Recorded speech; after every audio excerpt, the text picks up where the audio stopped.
안녕하세요. 딥다이브입니다. 여러분의 지식 탐험, 오늘도 함께 시작해 볼까요? 네, 반갑습니다. 오늘은 이름은 들어봤을 수 있는데 좀 깊이 알 기회는 적었을지 모르는 인물이죠.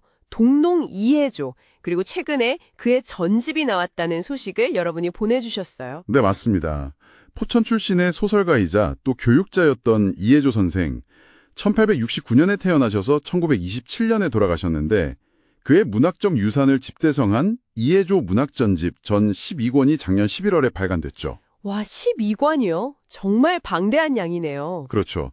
오늘 이 자료들을 가지고 이분이 어떤 분이었는지 또 그 문학이 왜 지금 우리에게 의미가 있는지 좀 깊이 파헤쳐 보려고 합니다. 좋습니다.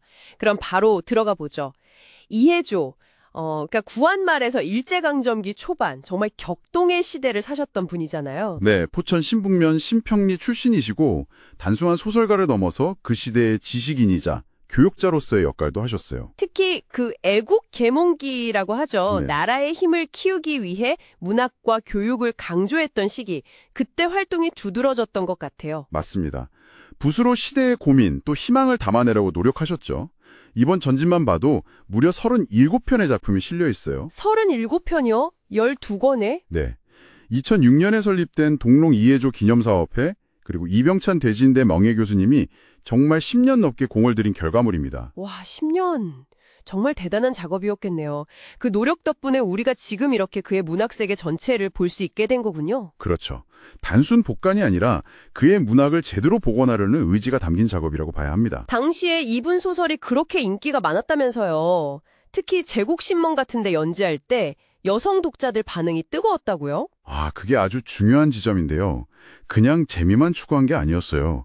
뭐랄까, 고목하나 빈상설 같은 작품들을 보면 여성 교육이 왜 필요한지, 또 억압 속에서도 여성이 어떻게 주체적으로 성장할 수 있는지 이런 걸 보여주거든요.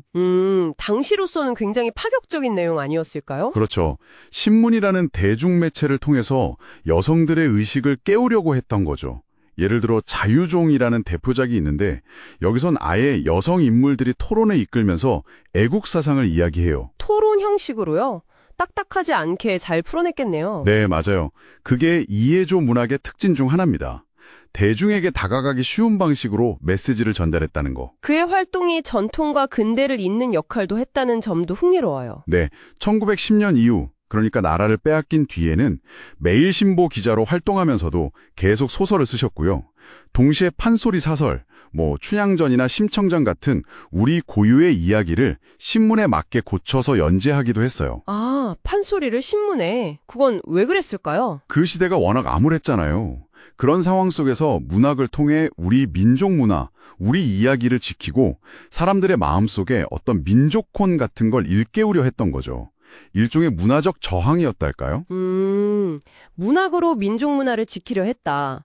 마지막 작품인 강명화전도 그런 맥락인가요? 네, 1927년 작품인데 기생 강명화의 실화를 바탕으로 신분 해방이나 주체적인 사랑을 이야기하거든요. 여기서도 여성해방이라는 주제의식이 일관되게 나타납니다. 이번에 나온 전집이 특별히 더 의미 있는 이유가 있을까요?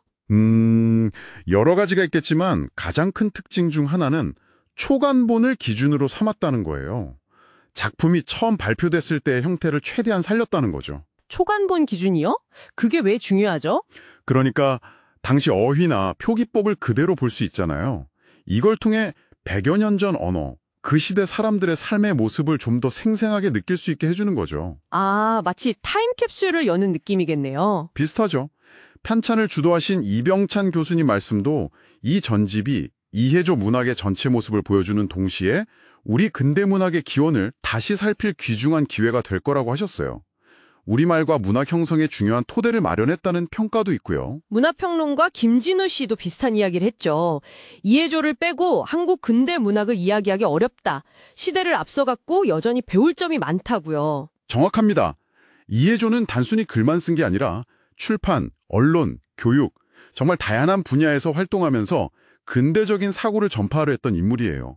행동하는 지식인이었던 거죠. 그동안은 좀 덜 조명되었던 면이 있었는데 이번 전집 발간으로 연구가 더 활발해지겠네요. 네, 그럴 것으로 기대하고 있습니다. 그의 문학과 시대를 더 깊이 이해하고 재평가하는 중요한 계기가 될 거예요. 자, 오늘 동농 이해조와 그의 문학 세계를 담은 전집발관 소식을 통해 한국 근대문학의 한 중요한 부분을 함께 들여다봤습니다. 어떠셨나요? 그의 작품들이 단순히 과거 유물이 아니라 뭐랄까 여성 해방이라든지 민족문화 보존 같은 현재에도 여전히 유효한 질문들을 던지고 있다는 걸 다시 한번 느꼈습니다. 여러분은 이해조의 어떤 점이 가장 흥미롭게 다가오셨나요? 시대를 고민했던 그의 뜨거운 마음이었을까요? 아니면 작품 속 인물들의 목소리였을까요? 이해조가 당시에 신문 연재나 판소리 개작 같은 대중적인 매체를 활용했던 것처럼요. 네. 오늘날 우리는 또 다른 플랫폼들을 가지고 있잖아요. 네. 웹툰이나 소셜미디어, OTT 같은 것들이요. 그렇죠. 정말 다양하죠. 이런 현대적인 도구들을 통해 지금 우리 사회의 중요한 고민이나 가치들을 어떻게 더 많은 사람들과 좀 더 재미있고 의미 있게 나눌 수 있을지 생각해보는 것도 좋을 것 같아요. 맞아요. 어떻게 공감대를 넓혀갈 수 있을까? 이게 오늘 딥다이브가 여러분께 던지는 질문인 것 같습니다. 오늘 탐험은 여기서 마무리하겠습니다. 감사합니다. 감사합니다.